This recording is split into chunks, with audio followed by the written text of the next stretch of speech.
Saudara, semoga Anda dalam keadaan damai sejahtera. Pada kesempatan ini saya akan men-sharingkan satu topik, kenapa di dalam gereja Katolik ada santo dan santa, dan kenapa mereka dijadikan perantara di dalam doa-doa. Sebelum saya melanjutkan sharing saya, baiklah jika Anda like video ini, Anda bisa menulis di kolom komentar apa yang mengesan pada diri Anda terkait santo atau santa pelindung Anda.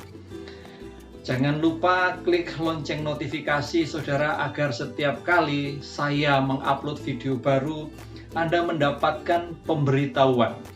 Dan share serta subscribe video ini kepada rekan-rekan atau saudara-saudara Anda agar mereka pun mendapatkan pengetahuan mengenai gereja Katolik. Kenapa ada santo dan santa? Istilah santo dan santa itu diturunkan dari kata bahasa Latin santus yang artinya kudus. Santo itu genitifnya laki-laki, santa itu genitifnya perempuan.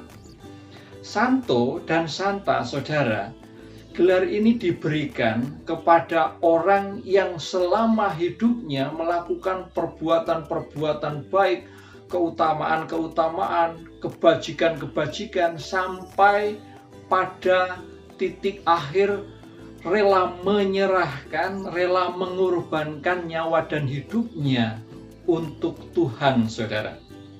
Nah, kekudusan mereka harus bisa dibuktikan secara ilmiah dengan argumentasi yang rasional dan dengan mujizat dari Tuhan melalui mereka ketika mereka diminta untuk sebagai perantara doa, saudara.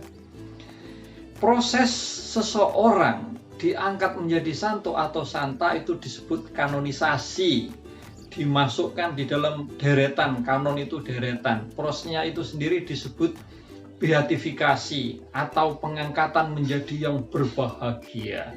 Nah, lalu dasarnya apa? Mereka dijadikan perantara dalam doa, mereka mempunyai tempat yang istimewa di dalam gereja Katolik. Di dalam rumusan pokok iman kita, Syahadat Para Rasul, kita mengimani, aku percaya akan persekutuan para kudus.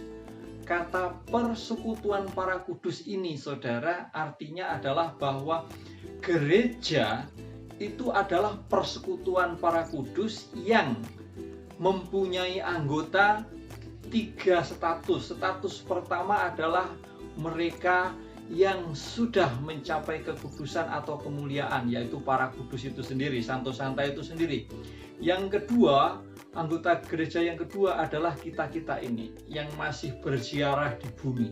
Dan yang ketiga adalah jiwa-jiwa di api penyucian. Sehingga saudara, kita tidak pernah terputus, tidak pernah lepas dari namanya orang yang sudah meninggal dengan para kudus. Dan karena itu kita juga bisa mendoakan mereka yang berada di api penyucian. Yang kedua, makna gereja sebagai persekutuan para kudus itu menjadi lebih kuat lagi di dalam doa-doa Ekaristi yang didoakan khusus oleh para imam. Salah satunya adalah doa damai. Imam mendoakan demikian: Tuhan Yesus Kristus, jangan perhitungkan dosa kami, tetapi perhatikanlah iman gerejamu. Saudara, kita ini diselamatkan karena iman gereja, bukan iman kita sendiri seorang diri. Iman para kudus yang sudah mendahului kita, yang sudah mengorbankan hidupnya untuk Tuhan. Kenapa santo dan santa itu bisa menjadi perantara doa?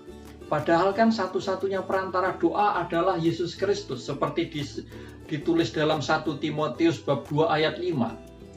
Yesus satu-satunya perantara. Tetapi saudara, Yesus sebagai satu-satunya perantara itu mempunyai sifat inklusif, sifat melibatkan orang-orang kudus. Dan ini disampaikan oleh Rasul Paulus di dalam 1 Korintus 3 ayat 9 yang menyebut para kudus itu adalah rekan kerja Allah.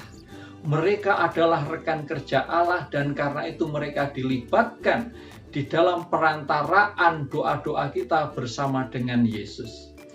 Itulah saudara kenapa di dalam gereja Katolik ada santo dan santa. Dan marilah kita terus menimba inspirasi dari santo santa pelindung kita, agar kita pun mampu meneladan kebajikan, meneladan cinta, meneladan pengorbanan hidup mereka. Berkah dalam.